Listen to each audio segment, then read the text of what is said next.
On Tuesday, December 29th, 2020, we learned the Justice Department wouldn't pursue charges against the officers responsible for the fatal shooting of 12-year-old Tamir Rice for having a toy gun. That was 9 days before it. On January 5th, 2021, we learned the officers responsible for shooting Jacob Blake multiple times in the back at close range wouldn't face charges as well. This was the day before it.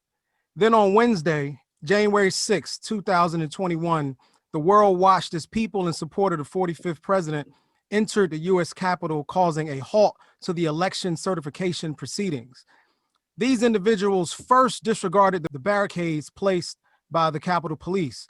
Secondly, they advanced to the steps of the U.S. Capitol, where they celebrated for all to see before proceeding into the very building where our elected officials were convening. Ultimately, a full breach occurred where the vice president and members of Congress had to be evacuated to designated safe areas of the Capitol.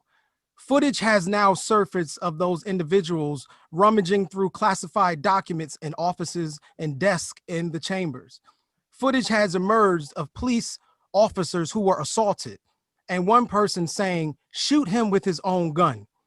Footage has emerged of people carrying large zip ties, those commonly used by law enforcement to detain individuals. Footage had emerged of officers taking selfies and assisting the rioters. The world was watching. The Black community was watching. In a span of 8 days, we were devastated by 2 more incidents where police officers weren't held accountable for shooting unarmed Black Americans. Then on January 6th, we watched the police retreat as people stormed the U.S. Capitol. If people protesting peacefully can be met with riot gear, tanks, rubber bullets, dogs, hostility, aggression, excessive force, and arrest, how can anyone attempt to justify what the world witnessed on January 6, 2021? Civil rights groups such as the NAACP and others have been screaming about the double standards in this country since our inception. But that day, everyone had a chance to put the conspiracy talk to rest. For this generation, January 6, 2021 will go down as the day of America's truth. No more pretending. We know exactly where we stand in this country. Now that brings us to today. The Southern Burlington County NAACP is well aware of where we are. There is both overt and covert racism happening right here in this state and in this county every single day. There are people who see us as one way, no matter what, and they will never change. And we don't care either, quite frankly. We will never waste another second worrying about people who don't respect us. Let me say that again. We will never waste another second worrying about people who do not respect us. If we were to tell you that Black Lives Matter, that means we've already wasted too much of our time. Or when we say Black Lives Matter and your response is Blue Lives Matter, when A, there isn't an epidemic of police officers being shot and murdered, and B, many of us have loved ones in law enforcement. So no time for that. Nothing we say or do can remove hatred from someone's heart. We're up against 400 plus years of a dirty marketing campaign, so we won't try anymore. We will only focus on people who love us and care about our progress. That's it. Our theme for the next 2 years is Black Joy. We deserve to smile.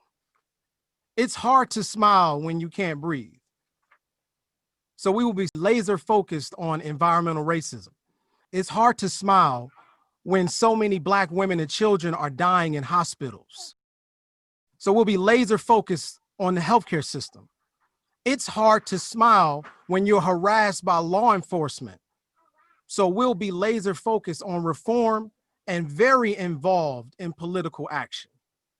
We will target the sources of everything interfering with our Black joy because we deserve to smile. And there are obvious limitations for a nonprofit 501c4 volunteer organization. So we will team up with the community partners who will assist us in achieving our goals. We will establish and maintain close relationships with the law enforcement community, as well as our elected officials. Because while I am president of the Southern Burlington County NAACP, we will no longer be activists. Hear me out. Going forward, we will be lobbyists. Black people are our special interest group. So if you've never had a problem with lobbyists of the industries bad for the community, using their resources and connection to influence policy direction and votes, then you shouldn't have a problem with us doing the exact same thing, fighting for our community's rights to exist in a country built on our backs. Because Black joy requires fairness. It requires equity, respect, understanding. It requires recognition. So that's what we will be fighting for. So this is for the press out there. And I know we have some press on the call. Don't even bother reaching out for a comment when someone says something ignorant or defaces property with something derogatory. If someone breaks the law, call law enforcement. Now, if their racist act isn't against the law, then help us fight to change the policies enabling that behavior. But we're not concerned with the ignorant. We're concerned with those who are concerned and those who are compassionate. I must confess that over the past few years, I have been gravely disappointed with the white moderate. I've almost reached the regrettable conclusion that the Negro's great stumbling block in this stride toward freedom is not the white citizen's counselor or the Ku Klux Klaner, but the white moderate, who is more devoted to order than to justice, who prefers negative peace, which is the absence of tension, to a positive peace, which is the presence of justice. Reverend Dr. Martin Luther King Jr., letter from a Birmingham jail. Dr. King wrote that in April 1963. And in 2021, we're still dealing with people who are comfortable in their complicity. The same people terrorizing us Monday through Friday are the same ones at your church on Sunday and coaching your children and grandchildren's sports teams on Saturday. You have every opportunity to say something and every opportunity to express your displeasure with their behaviors, but you never do. See, our real freedom will occur when there is courageous love. Love me. Love my daughter. Love my wife. Love my friends, my family. Love our existence. Love us enough to fight your own fears that prevent you from speaking up. Love yourself enough to be okay with the backlash of doing the right thing. Because no matter how angry or disappointed they may be with your decisions, they won't ever treat you the way they have always treated us. Courageous love. It will only happen with courageous love. This branch will continue to make a difference.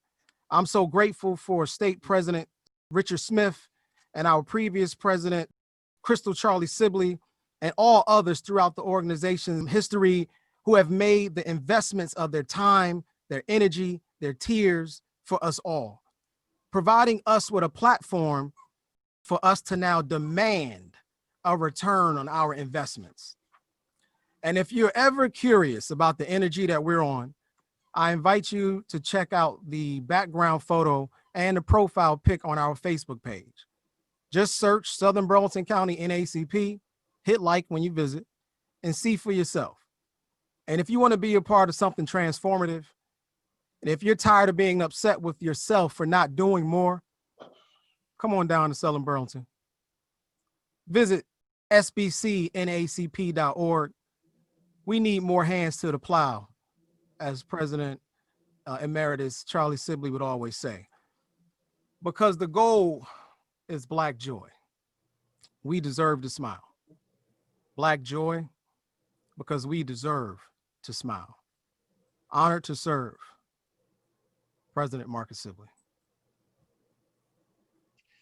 Thank you, President Sibley. That was an amazing speech. Great way to just enter your leadership here, or really, I should say, continue your leadership here with Southern Burlington County. So thank you for that.